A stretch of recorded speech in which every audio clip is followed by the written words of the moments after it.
High friends, welcome to Yashikar. Afternoon ஒரு video share பண்ணியிருந்தேன், பார்த்துருப்பீங்கன்னு நினைக்கிறேன். நயன்தாரா, விக்னேஷ் சிவன், அப்புறம் தனுஷ், இவங்க 3 பேரோட அந்த இஷ்யூ.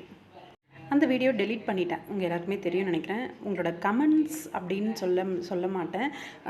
மெயினான ஒரு ரீசன் வந்து நீங்கள் சொன்ன விஷயம் வந்து உண்மைதான். நான் வந்து ஒரு யூடியூபர், இவங்க நல்லது அவங்க கெட்டது அப்படின்ற அந்த ஒரு விஷயத்தை வந்து சொல்லக்கூடாது.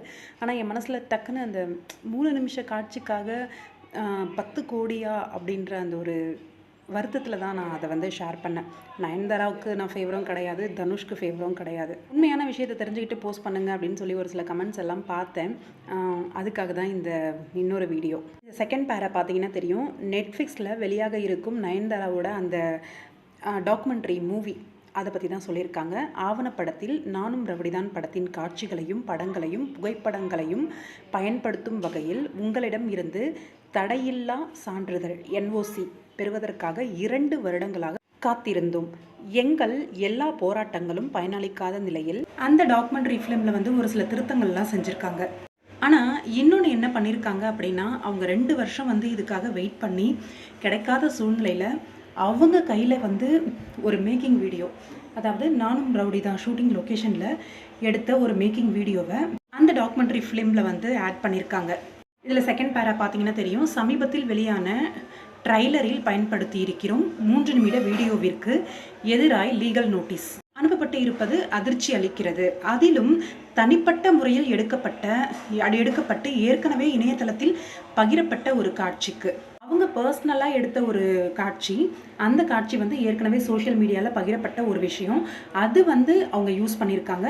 அதுக்கு 10 கோடி ரூபாய் வந்து நஷ்ட ஈடு கொடுக்கணும் அப்படின்னு சொல்லி இப்போ வந்து கேஸ் போட்டிருக்காங்க. இதை தான் நான் சொன்னேன் அப்படின்னு நினைக்கிறேன். இந்த 3 நிமிஷ வீடியோவுக்கு தான் அவங்க வந்து நஷ்ட ஈடு கேட்டிருந்தது. இதில் நான் பொய்யான விஷயம் என்ன சொன்னேன்னு எனக்கு தெரியல. அந்த மாதிரி ஏதாவது சொல்லியிருக்கேனா அப்படின்னும் தெரியல. நான் வீடியோ மறுபடியும் கூட கேட்டு பார்த்தேன். அந்த மாதிரி எதுவும் சொன்ன மாதிரி எனக்கு தெரியல.